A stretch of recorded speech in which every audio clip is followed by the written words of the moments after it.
നമസ്കാരം. ഞാൻ മൊയ്തീൻ ഷാ വിഷനിലേക്ക് എല്ലാവർക്കും സ്വാഗതം. ബഹുമാന്യ നമ്മുടെ ലീഡർ കെ കരുണാകരൻ അവരുടെ ജന്മവാർഷിക ദിനമാണ്. അതുപോലെ സാംബശിവൻ, സുപ്രസിദ്ധ കാതികൻ സാംബശിവൻ്റെ ജന്മവാർഷിക ദിനമാണ്. വിശ്വമഹാകവി വൈക്കം മുഹമ്മദ് ബഷീർ അദ്ദേഹത്തിൻ്റെ ചരമവാർഷിക ദിനം. ഇവർക്കെല്ലാം എൻ്റെയും എൻ്റെ ഗ്രൂപ്പിൻ്റെയും ഹൃദയം നിറഞ്ഞ ആദാര്യങ്ങളും ആത്മാവിൻ്റെ എത്തിച്ചറിയാതെ ഇന്ന് ഇറാനിൽ ഇന്നലെ 4-ാം തീയതിയാണ് 6 ദിവസം അവിടെ ചരമമല്ല, മറവ് ചെയ്യുന്ന ചടങ്ങ്, സംസ്കാര ചടങ്ങ്. ഇന്നത്തെ അവിടുത്തെ പരമോന്നത നേതാവിൻ്റെ ഭാര്യ ഒരു സർക്കാർ സ്കൂളിലെ, ഗ്രാമപ്രദേശങ്ങളിൽ ദരിദ്ര താമസ സർക്കാർ സ്കൂളിലെ അധ്യാപികയാണ്. അവർക്ക് എത്ര ആർഭാടത്തോടെ ജീവിക്കാമായിരുന്നു. ഒരു രാഷ്ട്രത്തലവൻ്റെ അല്ലെങ്കിൽ പരമോന്നത നേതാവിൻ്റെ ഭാര്യ. അവരും ആ ബോംബകിടത്തിൽ മരിച്ചു. അദ്ദേഹം സംസ്കരിക്കുന്നു. വളരെ ഒതുങ്ങി ജീവിച്ച മാതൃകയാണ്. ഇവിടെ നമുക്ക് ഇന്ത്യയിലും കേരളത്തിലേക്ക് നമുക്ക് ഒരു ഭരണാധികാരിയുടെ ഭാര്യയ്ക്ക് അനങ്ങണമെങ്കിൽ കാറ്, ബഹളം, പട്ടാളം, പോലീസ്. മറ്റു നേതാവിന് 10 ലക്ഷം വിലയുള്ള ഉടുപ്പുമാണ് ഇടാൻ. ഒന്ന് ആലോചിച്ച് നോക്കി. ആ സ്ത്രീയും അവരും ഭരണാധികാരിയുടെ ഭാര്യയല്ലേ. എത്ര ലളിതമായ ജീവിതമാണ്. നമുക്കിപ്പോൾ ഇറാനെ പോയിട്ട് പോകേണ്ട ആവശ്യമൊന്നുമില്ല. നമ്മുടെ രാജ്യം, മാതൃരാജ്യം ഇന്ത്യ തന്നെയാണ്, അല്ലെങ്കിൽ ഭാരതമാണ്. ഇന്ത്യയാണ് നമ്മൾ പുകഴ്ത്തി പറയേണ്ടതും ബഹുമാനിക്കേണ്ടതും ആദ്യം. അതിനൊരു സംശയമില്ല, ഒരു ജോലി വ്യത്യാസമില്ല. എങ്കിലും കാര്യങ്ങൾ കിടപ്പുറയാണ്. 10 വർഷം കേരളത്തിൽ പിണറായി സഖാവ് ചോദ്യം ചെയ്യപ്പെടാത്ത, ആരാലും ചോദ്യം ചെയ്യപ്പെടാത്ത ഭരണാധികാരിയായിരുന്നു. അറിയപ്പെടുന്ന ഒരു സംഭവമെങ്കിലും ഈ 10 വർഷത്തിൽ അദ്ദേഹം ഉണ്ടാക്കി. കരുണാകാലത്ത് എയർപോർട്ട് ഉണ്ടായി, സ്റ്റേഡിയം ഉണ്ടായി. ഉമ്മൻചാൻ്റെ കാലത്ത് മെട്രോന് പണി തുടങ്ങി. അതുപോലെ 2-3 പരിപാടി മറ്റേ വയനാട്ടിലെ തുരങ്കത്തിൻ്റെ പരിപാടി തുടങ്ങി. ഫോർട്ട് കൊച്ചി വൈപ്പിലേക്ക് പാലത്തിൻ്റെ പണി തറക്കിടാമെന്നൊക്കെ വാർത്ത കേട്ടു. കേരയിൽ വന്ന് അത് അഹങ്കാരം ധിക്കാരം അത് വിട്ടുകളഞ്ഞു. കേരയിൽ വാസ്തവത്തിൽ ആവശ്യമായിരുന്നു, ആ സംശയമൊന്നുമില്ല. കാലം പുരോഗമിക്കല്ലേ, കാര്യം വളരെ പെട്ടെന്നാണ് മാറ്റം വരുന്നത്. ലോകോൽപത്തി ഉണ്ടായിട്ട് കോടാനുകോടി വർഷമായി, മനുഷ്യവാസം ഉണ്ടായിട്ട് കോടാനുകോടി വർഷമായി. അതിൽ 2-ാം ലോകമായി നടക്കുന്നത് 1939-45 45 പോയിട്ട് 55, 20, 75, 81 വർഷമുള്ള പുരോഗതിയും അതിന് മുൻപുള്ള കോടാനുകോടി വർഷത്തെ പുരോഗതിയും താരതമ്യം ചെയ്താൽ ഈ 81 വർഷം പുരോഗതിയാണ് ഏറ്റവും കൂടുതൽ എന്നാണ് ശാസ്ത്രജ്ഞന്മാരും ബുദ്ധിജീവികളും പറയുന്നത്. അത്ര കണ്ട് മാറ്റമാണ്. അത് വെച്ച് കേരളയിൽ പോലെയൊക്കെ ഇന്നലെ നാളെ ആവശ്യമാണത്. പക്ഷെ അതിനെന്താ വേണ്ടത്? സാമാന്യ ബുദ്ധി, ഒരു എളിയ മനുഷ്യൻ എന്ന് പറയാണ്. ഞങ്ങൾ ചിന്തിക്കാമല്ലോ, എല്ലാ പാർട്ടിക്കാരെയും വിളിച്ചു കൂട്ടും, ഈ സർവകക്ഷി യോഗം കൂടി. ഇങ്ങനൊരു വിഷയമുണ്ട്, അത് നമുക്ക് വേണമെങ്കിൽ എങ്ങനെ, എന്തുകൊണ്ട്, ഇനി വേണ്ടെങ്കിൽ എന്തുകൊണ്ട്, അത് ചർച്ച ചെയ്ത് തീരുമാനത്തിൽ ഈ പ്രശ്നമാവോ? ഇത് ഞാൻ മതി, എൻ്റെ തീരുമാനം മതി, വേറെ ആരും നോക്കണം എന്നുള്ള അഹങ്കാരവും ധിക്കാരവും തൻപോരിമ കാണിച്ചിട്ടില്ലേ? അങ്ങനെ കാണിച്ചിട്ട് പിണറായി വിജയൻ മാത്രമല്ല, നമ്മുടെ മമതയുണ്ട്. രാഹുൽ ഗാന്ധി പിന്നെ അങ്ങനെ പോലും കാണിക്കാനില്ല. അങ്ങനെ അഹങ്കാരം കാണിക്കാൻ പോലും പുള്ളിക്കറിയില്ല, ധിക്കാരം കാണിക്കാനും പുള്ളിക്കറിയില്ല. പുള്ളിക്ക് സാധാ മനുഷ്യൻ. നമ്മുടെ മമത എന്തായിരുന്നു കഴിവുള്ള നേതാവായിരുന്നു. വിദ്യാഭ്യാസമൊക്കെ, അഡ്വക്കേറ്റ് വിദ്യാഭ്യാസമൊക്കെ ഉണ്ടത്.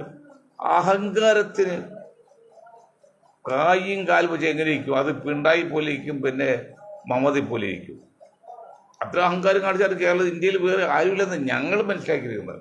കരുണാകരനെ കൊണ്ട് കുറച്ച് ഏകാധിപത്യം കാണിച്ചിട്ടുണ്ടെങ്കിലും ഇത്രയൊന്നും അഹങ്കാരം ധാർഷ്ട്യം കാണിച്ചിട്ടില്ല. പിണറായി കാണിച്ച് ഭയങ്കര ധാഷ്ട്യാണ്, പറയാതിരിക്കാൻ വയ്യ. കമ്മ്യൂണിസ്റ്റ് തകർത്തുകളയാണ്. ഇന്നലെ ഞാൻ പറഞ്ഞിട്ട് എന്തുമാത്രം ആൾക്കാർ അതിനെക്കുറിച്ച് അനുകൂലിച്ചതിനെ എതിർത്തും ആരും പറഞ്ഞിട്ട് കാണുന്നില്ല. നല്ല കാര്യമാണ്, അദ്ദേഹം മാറി നിൽക്കണമെന്ന് തന്നെയാണ് ജനങ്ങളുടെ ആഗ്രഹം, പ്രത്യേകിച്ച് മലയാളിയുടെ ആഗ്രഹം, സഖാക്കളുടെ പോലും ആഗ്രഹം. അത് മാറി നിൽക്കുന്നുണ്ടോ? ഇപ്പം എന്താണ് മുഖ്യമന്ത്രി സതീശൻ, പിണറായി സഖാവ് പ്രതിപക്ഷ, രണ്ടൊരു ഒത്തുകളി. കഴിഞ്ഞ വർഷം മുഖ്യമന്ത്രി പിണറായി, സതീശൻ പ്രതിപക്ഷ, ഒരു ഒത്തുകളി. ഇപ്പം നടക്കുന്നതാണ്, ഇനി വരാൻ പോകുന്നതിനാണ്. സതീഷെതിരൊന്നും പിണറായി അനങ്ങൂല്ല, പിണറായിക്കെതിരെ സതീഷും അനങ്ങില്ല. ഒരു അറിയപ്പെടുന്ന ഒരു സമരം കഴിഞ്ഞ 5 വർഷം സതീഷിനെ നേതൃത്വം നടത്തിയിട്ടുണ്ടോ? ഇനി പിണറായി തുടങ്ങിയുള്ളൂ, 2 മാസം പോലും ആയിട്ടില്ല, 1 മാസം കഴിഞ്ഞുള്ളൂ. പിണറായി ചെയ്യില്ല, ഒരു ഒത്തുകളിയായിരുന്നു. അത് ഒത്തുകളി അറിയണമെങ്കിൽ നിങ്ങൾക്ക് സഖാക്കളെ നിങ്ങൾക്ക് അറിയുമെന്ന് കഴിയില്ല. ഞങ്ങൾ മനസ്സിലാക്കിയതാണ്. ഉമ്മൻചാണ്ടിയുടെ മന്ത്രിസഭ മുഖ്യമന്ത്രി കാലത്ത് ഈ സഖാവ് പിണറായി ഉൾപ്പെടെ മാസങ്ങളോളം സമരം ചെയ്യാൻ വേണ്ടി ഉണക്കമുന്തിരി വണ്ടിപ്പരിപ്പൊക്കെയായിട്ട് ട്രിവാൻഡ്രത്ത് വന്നത്. സമരം തുടങ്ങിയാൽ പിറ്റേന്ന് 11 മണിയായപ്പോഴേക്കും ഒരു മുന്നറിയിപ്പ് പിൻവലിച്ചു, ആരും അറിയാതെ. എന്താ കാരണം? അന്ന് ബഹുമാനപ്പെട്ടത് പറയാതിരിക്കാൻ പറ്റുമോ, പണക്കാരനായി പോയില്ലേ അദ്ദേഹം, യൂസഫ് അലി. ലണ്ടനിലായിരുന്നു അന്ന് ഓണാഘോഷത്തിന് പോയത്. ഓണാഘോഷം ഒരു 10 ദിവസമൊക്കെ ആഘോഷില്ലേ. അവിടെ വെച്ച് കമ്മ്യൂണിസ്റ്റ് പാർട്ടി കോൺഗ്രസ് വേണ്ടി ഒരു മധ്യസ്ഥ കൂടി. എന്താണ് മധ്യസ്ഥ പറഞ്ഞത്? പിണറായി സഖാവിനെ അകത്താക്കുകയില്ല, ഉമ്മൻചാണ്ടിയെ പുറത്താക്കുകയില്ല എന്ന് പറഞ്ഞാൽ ഉമ്മൻചാണ്ടിയെ പുറത്താക്കാൻ വേണ്ടി സമരം ശക്തമാക്കൂല, മറിച്ച് ലാവ്ലിൻ കേസുകളുണ്ട്, പിണറായി അകത്താക്കൂല. ആ ധാരണ എത്തിയതിന് ശേഷം എത്തിക്കൊണ്ടാണ് 11 മണിക്കുള്ളിൽ സമരം തീരാണ്. ഇത് അണ്ടിപ്പരിപ്പൊക്കെ പോയത് 5-6 മാസം ഇരിക്കാൻ വേണ്ടി. ആ സമയം തീർത്തപ്പോൾ പല പോയതോ 19,000 പേർക്ക് മൂത്രമൊഴിക്കാനുള്ള സൗകര്യം ട്രിവാൻഡ്രത്ത് ഇല്ല, അതുകൊണ്ടാണ് നിർത്തിയത്. ഇത് 30, 40, 50, 70 വർഷം ട്രിവാൻഡ്രത്ത് താമസിക്കുന്ന പിണറായിക്കറിയിൽ എന്തെല്ലാം കപ്പാസിറ്റി, എത്ര മൂത്രപ്പേരുന്നതൊക്കെ. ഇതാണ് ഒരു ഒളിച്ചു വെച്ചോടം. ഇത് പാവപ്പെട്ട ജനങ്ങൾ അറിയുന്നുണ്ട്. ഇവർ തമ്മിൽ കോടികൾ ഉണ്ടാക്കുന്ന കളവ് നടത്താമെന്നുള്ളത് വോട്ട് ചെയ്യുന്നവരോ വോട്ട് ചെയ്യാത്തവർ അറിയുന്നുണ്ടോ? അവരിന്നും ദുഷ്ടം. അതാണ് അവസ്ഥ. ഒരു രീതിയിലും മുന്നോട്ട് പോകാത്ത അവസ്ഥ. അങ്ങനെ ഞാൻ പറയാൻ കാരണം അപ്പോൾ 10 വർഷം ചെയ്തില്ല. അതുപോലെ ഇന്നത്തെ ഇന്ത്യയിലെ അവസ്ഥ, പ്രത്യേകിച്ച് ജനാധിപത്യത്തിൻ്റെ എത്ര അപകടത്തിലേക്കാണ് പോകുന്നത്. പ്രതിപക്ഷം ഒന്നും ഇല്ലാത്ത അവസ്ഥയാണ്. ഞാൻ ഒരു കൊച്ചു തുരുത്താണ് ഇപ്പോൾ കേരളം. കോൺഗ്രസിൻ്റെ സർവ്വശ്രദ്ധയും കൊച്ചു കേരളത്തിലാണ്. ഇതിനിടയിൽ കാലിൻ്റെ അടിയിൽ അല്ലെങ്കിൽ മണ്ണ് ഒലിച്ചു പോകുന്നത് അറിയുന്നില്ല. രാഹുൽ ഗാന്ധി ഇവിടെ പ്രതിപക്ഷ നേതാവാണ്, ഇവിടെ ഇന്ത്യയിൽ എത്തിയിട്ടില്ലെന്ന് തോന്നുന്നു, കാണുന്നില്ല എന്നുള്ള പരസ്യമൊക്കെ ഉണ്ട്. BJP അല്ലെങ്കിൽ സംഘ് പരിവാർ അല്ലെങ്കിൽ കോർപ്പറേറ്റുകളുടെ സഹായത്തോടെ ഇന്ത്യയിലെ എല്ലാ പാർട്ടികളെയും തകർക്കുകയോ അവർക്ക് അനുകൂലമാക്കി മാറ്റിയെടുക്കുകയോ ചെയ്തിട്ടുണ്ട്. ഇതുവെല്ലാം ഈ സതീഷ് ഉൾപ്പെടെ പിന്നെ കോൺഗ്രസ് ഉൾപ്പെടെ മനസ്സിലാകുന്നുണ്ടാവും, പക്ഷെ ആരും പരിഹാരം കാണുന്നില്ല. അതിന് പരിഹാരം കാണാനുള്ള ഒരേ ഒരു മാർഗം, പോകാൻ വഴി പല പ്രാവശ്യം ഞങ്ങൾ പറഞ്ഞു. ഞങ്ങൾക്കത് ഈ 10-77 വയസ്സ് കഴിഞ്ഞ മൊയ്തീൻ ഷാഹിരി എന്ത് നേടാനാ? എങ്കിലും നാടിൻ്റെ ശോച്യാവസ്ഥ കണ്ടപ്പോഴും ജനങ്ങൾ കണ്ടപ്പോഴും നമ്മൾ അറിയാവുന്ന രീതിയിൽ പഠിച്ച മനസ്സിലാക്കിയാലും പബ്ലിക്കിനെ അറിയിക്കേണ്ട ബാധ്യതയുണ്ട്. ആ പോവഴി ഇതാണ്. അത് ജയപ്രകാശ് നാരായൺ പ്രയോഗത്തിൽ വരച്ചത്. അടിയന്തരാവസ്ഥയ്ക്ക് ശേഷം കോൺഗ്രസ് താഴെ ഇറക്കാൻ വേണ്ടി കോൺഗ്രസ് ഒഴിച്ചുള്ള എല്ലാ പാർട്ടികളും ചേർത്തിട്ട് അദ്ദേഹം ഒരു പാർട്ടി ഉണ്ടാക്കി, ജനതാ പാർട്ടി. ജനതാദളല്ല, ഞങ്ങൾക്ക് ജനതാദളര്, ജനതാ പാർട്ടി. കാരണം ഇന്ത്യയിലെ ഏറ്റവും വലിയ സോഷ്യലിസ്റ്റുകൾ ജനതാദളുണ്ട്. ജനതാ പാർട്ടി ഉണ്ടാക്കി മൊറാർജി ദേശായി ഭരണത്തിൽ കയറ്റി. അന്നത് 2 കാര്യം പറഞ്ഞു. ഒന്ന് ഇതാണ്, കോൺഗ്രസ് ഒഴിച്ചുള്ള എല്ലാ പാർട്ടികളും ഇതിൽ ഭാഗവാക്കാണ്. മറ്റൊന്ന്, ഞാൻ ഒരു സ്ഥാനവും വഹിക്കില്ല, ഞാൻ നിഷ്പക്ഷം നിൽക്കും. അത് 2ഉം ശരിയായില്ലേ, വിജയിച്ചില്ലേ? അങ്ങനെ പറയാൻ ഇന്ത്യയിലെ 25-30ഓളം പ്രതിപക്ഷ പാർട്ടികളും ഈ കോൺഗ്രസ് നയിക്കുന്ന നേതാക്കൾക്കും അങ്ങനെ പറയാൻ ധൈര്യമുണ്ടോ? അങ്ങനെ ചിന്തിക്കാൻ പറ്റുന്നുണ്ടോ? ആന്ധ്രാപ്രദേശുകാരും തൊഴില്ല, ആസാംകാരന് തൊഴില്ല, മുസ്ലിങ്ങളെ തൊഴില്ല, ദളിതനെ തൊഴില്ല. ഇവിടെ നിങ്ങൾ ഇവിടെ എല്ലാം മാറ്റി വെച്ചിട്ട് 20% എന്ന മുസ്ലിങ്ങളും 20% തെളിവ് മാറ്റി നിർത്തിയിട്ട് ഇപ്പൊ ഇന്ത്യയിലെ പ്രതിപക്ഷ നേതാക്കളെ മണ്ട കോമ്പനങ്ങളെ പിന്നെ നിങ്ങൾ എവിടെ മുന്നിട്ട് ഉണ്ടാക്കാൻ പറ്റും? നിങ്ങൾ വച്ചില്ലോ. ആരാണ്? ഒരു ഗാർഗിയെ വെച്ചു, ദളിതരാന്ന് പറഞ്ഞ കോടീശ്വരൻ. പിന്നെ സിദ്ധരാമയ്യ വെച്ചു. അത് ആയിക്കോട്ടെ, അവര് പാർട്ടികള് ആ 20% ദളിതുകൾ 20 പാർട്ടിയിലാണെന്നേ. പക്ഷെ മുസ്ലിം 20% മുസ്ലിങ്ങൾ ഏക പാർട്ടിയിൽ വോട്ട് ചെയ്യുന്നത് പ്രതിപക്ഷ പാർട്ടികൾക്ക് മാത്രമാണ് 99.9% വോട്ട് ചെയ്തത്. ഇന്നലെ നമ്മുടെ പരിപാടി വെച്ച് കടന്നുപോയി എനിക്കറിയാം. കാരണം ബെന്നി ബെഹനാനെയും രമേശിനെയും താലോലിച്ച് അല്ലെങ്കിൽ താലപ്പൊളി വെച്ച് ആടി സ്റ്റേജിലേക്ക് കൊണ്ടുവന്നിട്ടപ്പോൾ മനുഷ്യത്തുള്ളവർക്ക് അത് ഇഷ്ടപ്പെട്ടില്ല. അവർക്ക് വേണ്ടി ഞാൻ പറഞ്ഞല്ലേ, എൻ്റെ അഭിപ്രായമില്ല. അങ്ങ് മുസ്ലിങ്ങൾ ഞാൻ പറഞ്ഞെന്താണെന്നോ, പുച്ഛരെന്ന് പറഞ്ഞു. ഏത് ആ കോൺഗ്രസ് നിൽക്കുന്ന ഈ ചിന്താഗതി മുസ്ലിങ്ങളല്ല, മുസ്ലിങ്ങളല്ല. അത് ചിലർക്ക് ഇഷ്ടമായില്ല എന്നുള്ളത്. ഞാൻ എന്തോ ഞാൻ കുറ്റപ്പെടുത്തിയില്ല. അവർക്ക് കിട്ടേണ്ട ആനുകൂല്യങ്ങൾ നേടിയെടുക്കാൻ അവർ ശ്രമിക്കുന്നില്ല. അപ്പോൾ പുച്ഛിക്കണ്ടേ? അല്ല, അവർ മോശമെന്നോ അവർ പറ്റൂല എന്നല്ല പറഞ്ഞത്. കോൺഗ്രസിന്റെ കൂടെ നിന്ന് ഈ നക്കാപ്പിച്ച ആനുകൂല്യം പറ്റുന്നവരുണ്ട്. അവർക്ക് സംഘടിച്ച് കോൺഗ്രസ് ഗ്രൂപ്പ് ഉണ്ടല്ലോ, ഒരു ഗ്രൂപ്പ് അവർക്ക് ഉണ്ടാക്കാൻ പറ്റും. ആ ഗ്രൂപ്പ് നേതാവായിട്ട് നിന്നുകൊണ്ട് അവർക്ക് വില പേശി സ്ഥാനമാനം ചെയ്യാൻ പാടില്ലേ? ഞാൻ വീണ്ടും പറയുന്നതാണ്, ഇത് എൻ്റെ ഈ ചർച്ച കേട്ടിട്ട് എത്ര ആൾക്കാർ ഇവിടെ നിന്നെല്ലാണ് മെസ്സേജ് വരുന്നറിയോ? വാർത്തയും ഫോണൊക്കെ ഉണ്ട്. കാരണം 100 വോട്ട് ചെയ്യുമ്പോൾ ഒരു വോട്ട് ചെയ്യുന്നവരുടെ മുമ്പിൽ നിങ്ങളെന്ന് റാമുളി നിൽക്കേണ്ട കാര്യം എന്ത്? ഇവിടെ എല്ലാം ഒന്നുകിൽ ലീഗ് വിരോധം അല്ലെങ്കിൽ RS വിരോധം. ഏത് പാർട്ടി കേരളത്തിലുണ്ടായാലും അല്ലെങ്കിൽ കേരളത്തിലുണ്ടായാലും ലീഗ് വിരോധം അല്ലെങ്കിൽ RS വിരോധം. ഞങ്ങൾക്ക് രണ്ടുമില്ല. ജനതാദൾ നാഷണലിസ്റ്റ് JDN എന്ന പാർട്ടിക്ക് അന്ധമായ RS വിരോധമില്ല, അന്ധമായ ലീഗ് വിരോധമില്ല. തെറ്റുണ്ടെങ്കിൽ ലീഗ് നമ്മൾ ചൂണ്ടിക്കാണിക്കുന്നുണ്ട്, അവരോ നന്നാകാൻ വേണ്ടിയാ. അത് ശരിയുണ്ടെങ്കിൽ നമ്മൾ RSS പറയുന്നതായിട്ടും അംഗീകരിക്കും. മനസ്സിലായില്ലേ? അങ്ങനെ മുന്നോട്ട് പോകുമ്പോഴാണ് കോൺഗ്രസ് പ്രതിപക്ഷ പാർട്ടികൾ എന്താണ് ഇന്ത്യയിൽ കാണിച്ചുകൊണ്ടിരിക്കുന്നത്? അവർ കടമ നിർവഹിക്കുന്നുണ്ടോ? കടമ നിറവേറ്റാൻ കഴിവുണ്ടോ? ഞങ്ങൾ എന്തിനാണ് ഇത്രയും ശക്തമായിട്ടും പ്രതിഷേധം അല്ലെങ്കിൽ വഴക്ക് കേൾക്കാതെ ഇതിൽ പ്രതിപക്ഷത്തെ കുറിച്ച് സംസാരിക്കുന്നത്? രാജ്യം നന്നാകണം, ജനങ്ങൾ നന്നാകണം, സമൂഹം നന്നാകണം. ഇങ്ങനെ പ്രതിപക്ഷം ഇല്ലാത്ത അവസ്ഥയിലേക്ക് ഇന്ത്യ പോയാൽ അത് കോൺഗ്രസ് അത് പണ്ട് കാലത്ത് 10-40 വർഷം മുമ്പ് കോൺഗ്രസ് പ്രതിപക്ഷം ഉണ്ടായില്ല ഇന്ത്യയിൽ. അത് കോൺഗ്രസ് വഷളായിപ്പോയി. ഇപ്പൊ BJP പ്രതിപക്ഷമില്ല, BJP വഷളായി പോകും. അത് നാച്ചുറലാണത്. അത് അവർ കുറ്റമൊന്നും പറയില്ല. BJPയുടെ കോൺഗ്രസ് കുറ്റമല്ല. ചോദ്യം ചെയ്യാൻ ആളില്ലെങ്കിൽ അവർക്ക് തോന്നിയാസം കാണിക്കും. അത് ലോകനീതിയാണ്, പൊതുധർമ്മമാണ്, ഫിലോസഫി കൂടിയാണ് അതിൽ. അവിടെ ശക്തമായ പ്രതിപക്ഷം വേണം, ശക്തമായ ഭരണപക്ഷം വേണം. ശക്തമായ പ്രതിപക്ഷം ഉണ്ടാവില്ല, ഭരണപക്ഷം ഉണ്ടായാൽ അപകടമാണ്. ഇപ്പൊ ഇന്ത്യയിൽ നടക്കുന്നതാണ്. കേരളത്തിൽ ഇപ്പോൾ 102 സീറ്റ് തമ്മിൽ ശക്തമായ ഭരണപക്ഷമാണ്. പ്രതിപക്ഷം 35 ആ 35 തമ്മിൽ എത്ര 140യുടെ 35 4-3 12 4-1 പോലും ഒരു 40% വേണം, എങ്കിലാണ് ഒരു പ്രതിപക്ഷമാവുള്ളൂ. ഒരു 60% ഭരണപക്ഷമാകുന്നത്. അത് താഴെ വന്ന അപകടമാണ്. ഇപ്പൊ ഇന്ത്യയിൽ പ്രതിപക്ഷം ഇല്ലാത്ത അവസ്ഥ വരാണ്. ഈ അടുത്ത വർഷകാല സമ്മേളനം തുടങ്ങാണ്. അന്ന് എന്തൊക്കെ നടക്കുമെന്ന് കണ്ടറിയണം. അതേക്കുറിച്ച് ഒരു ചിന്തയും പ്രതിപക്ഷ പാർട്ടികൾക്കില്ല. കോൺഗ്രസ് ഇല്ല, പ്രതിപക്ഷ നേതാവിനില്ല. നേതാവ് ഔട്ട് ഓഫ് ഇന്ത്യയിൽ ടൂർ പോയി എന്നൊക്കെ പറഞ്ഞു. അങ്ങനെയൊക്കെയാണോ? അത്ര സങ്കീർണമായ സമയത്ത് ഉത്തരവാദിത്തമാണ് പ്രതിപക്ഷ നേതാവിന്. ആ പ്രതിപക്ഷ നേതാവ് പോകുന്നെങ്കിൽ അതൊക്കെ വ്യക്തമായി ഇത് വേണ്ടേ? ഇപ്പൊ മംഗലാപുരത്ത് എന്തിന് പോയി എന്ന് സതീശൻ പറയാത്ത കുറ്റം ഇപ്പോഴും കിടക്കണം. അപ്പോൾ മംഗലാപുരത്ത് പോയെന്ന് പറയുന്നത്, പക്ഷെ രാഹുൽ ഇവിടെ പോയത് ആർക്കും അറിയില്ല. ഒരു പത്രപ്രസ്താവനം നമ്മൾ വാർത്തയൊന്നും കണ്ടില്ല. എവിടെയാണെന്ന് ഇന്ത്യയിൽ ഇല്ലെന്നും മനസ്സിലായി. അതാണ് ഡൽഹിയിൽ നോട്ടീസൊക്കെ വെച്ചത്.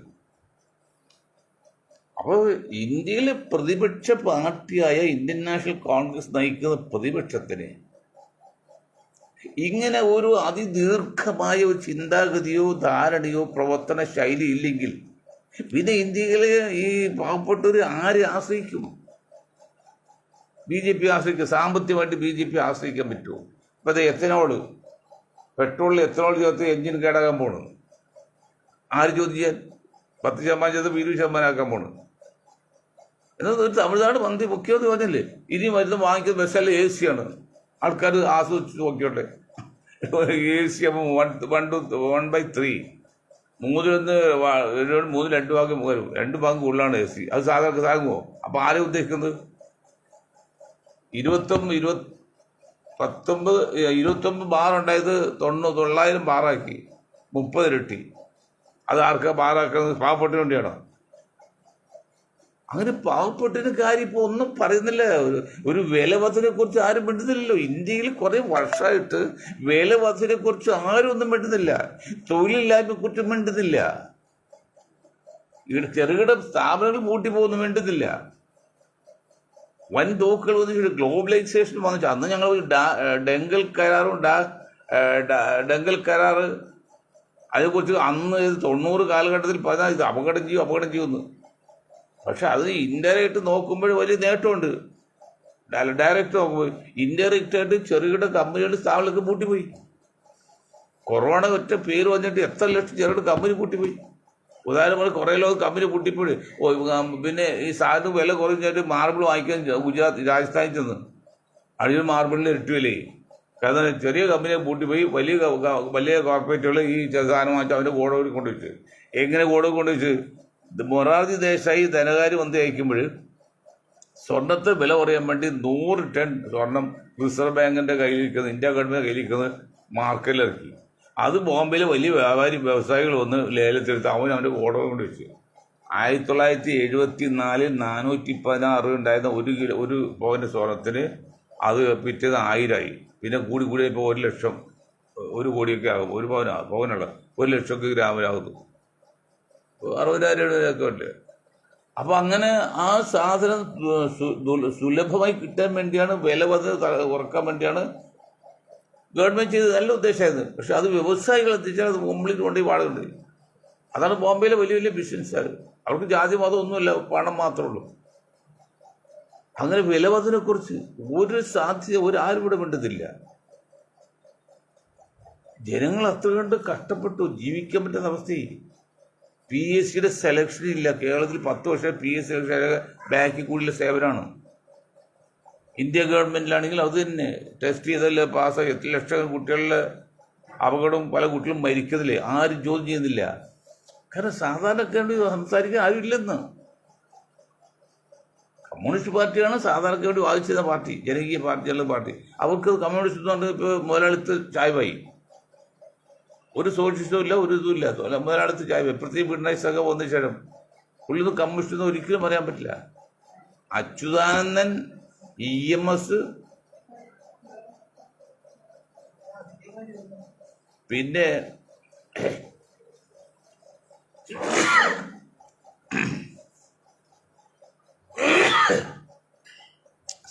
അച്യുതാനന്ദൻ, EMS, നയനാർ, PK വാസുദേവൻ നായരൊക്കെ ഇരുന്ന കസേരയിലാണ് ഈ 10 വർഷം സഖാവ് പിണറായി ഇരുന്നത്. അച്യുതാനന്ദനൊക്കെ അവരൊന്നും ഒരു അഴിമതിയെക്കുറിച്ച് ആരോപണത്തെക്കുറിച്ച് ഒരു കേസൊന്നും വന്നിട്ടില്ല.